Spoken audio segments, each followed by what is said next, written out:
2026 might become one of the craziest years we've ever seen for superhero fans, because both Marvel and DC are coming in hard this year. Big movies, huge risks, massive expectations, and the internet is already turning this into a full-on war. Marvel fans saying the MCU is about to dominate again, DC fans saying James Gunn is finally building something fresh. So the real question is, which universe actually wins 2026? And honestly, I think the answer is way more complicated than people realize, because Marvel and DC are playing two completely different games right now. Marvel is going big, DC is going different, and weirdly enough, both strategies might work. Let's start with Marvel, because Marvel's lineup this year is honestly insane. First, we've got Spider-Man Brand New Day releasing on July 31st, and I think this movie might secretly be one of the most important Spider-Man films ever made. Why? Because after all the multiverse chaos of No Way Home, Marvel is finally bringing Peter Parker back down to street level again. The world forgot who he is, nobody remembers Peter Parker, he's broke, alone, isolated, and honestly, that's peak Spider-Man. This feels way more personal. Tom Holland himself said this is the most mature version of Peter we've ever seen. And from the rumors so far, the movie sounds darker, more emotional, and way more grounded. We've got John Bernthal returning as Punisher, rumors about Mr. Negative, Scorpion, Tombstone, symbiote teases, and honestly, this sounds like the kind of gritty Spider-Man story fans have wanted for years. But then, Marvel drops the real nuclear bomb at the end of the year. Avengers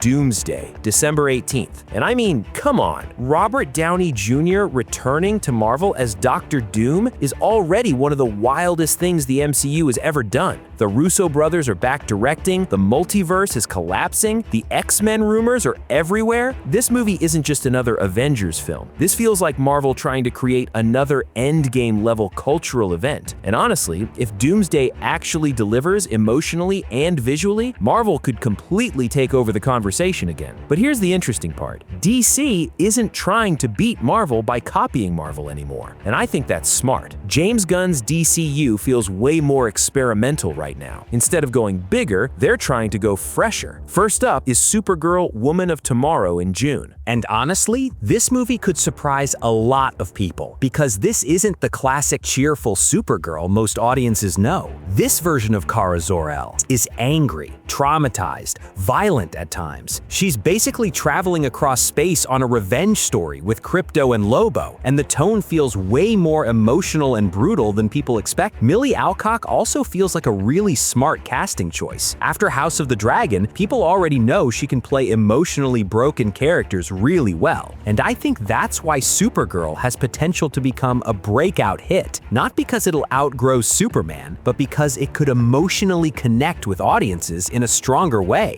But then DC does something even crazier. Clayface, an R-rated body horror movie about a Batman villain. And honestly, this is either genius or a complete disaster, because DC is basically saying, yeah, we're making superhero movies, but we're also making horror films, emotional sci-fi stories, fantasy epics, whatever works. And I think that flexibility could become DC's biggest strength. Marvel still has the bigger universe, the bigger fan base, the bigger box office power, but DC suddenly feels less predictable. And after years of superhero fatigue, that unpredictability might actually help them. Now, if we're talking pure money, let's be real. Marvel probably wins 2026 at the box office. Avengers Doomsday alone is almost guaranteed to become one of the biggest movies of the year, and Spider-Man is basically untouchable financially at this point. But culturally, creatively, critically, that's where things get interesting. Because if Supergirl and Clayface end up being genuinely great movies, people might start viewing DC very differently. Not as the weaker studio, but as the studio taking bigger creative risks. And honestly, that matters long term, because audiences are getting smarter now. People don't just want giant CGI explosions forever, they want emotional stories, fresh tones, characters that actually feel human again. And I think both studios are trying to figure that out in very different ways. Marvel is leaning into legacy and scale. DC is leaning into experimentation and reinvention. So who wins? Honestly, I think Marvel wins the year financially, but DC might quietly win people's trust back if these movies land well. And weirdly enough, that might be even more important for the future.